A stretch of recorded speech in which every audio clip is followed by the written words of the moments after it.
Thank you, Speaker.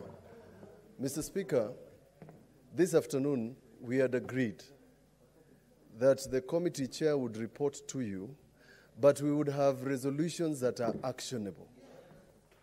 That the committee chair would move this House to pass resolutions under Article 110(3), which are not limited to censuring the cabinet secretaries. Because the plenary was not supposed to accede to the adjournment sought by the cabinet secretary. Not even one agency was present to say anything about the requests. Mr. Speaker, the chairman should not be allowed to complete that report until the resolutions of that plenary, the committee that we were sitting, are fully here. If the clerk needs assistance, he should have sought assistance from us. But otherwise, Mr. Speaker, to continue with the report by our good friend, and he was told that he's also a businessman who is affected by these things.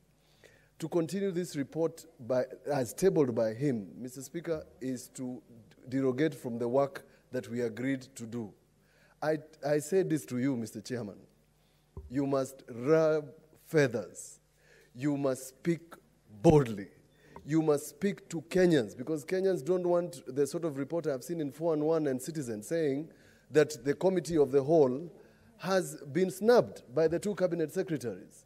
And Mr. Speaker, in fact, it bothered us a lot that whilst in the Hansard, it is reported that you asked the committee to summon the cabinet secretary. The report that went to those cabinet secretaries is an invitation. We feel belittled, Mr. Speaker, not to mention, to add insult to injury, that the statement that I raised on the fuel prices in March is still unanswered to date.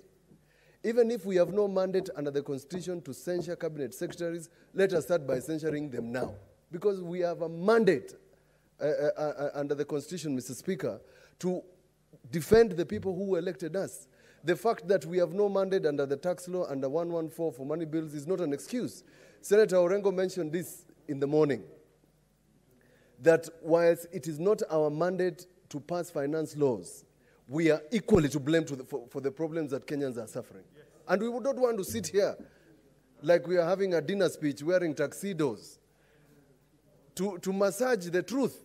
What the chairman is doing is massaging the truth. We will not accept. Thank you. Senator Wetangula.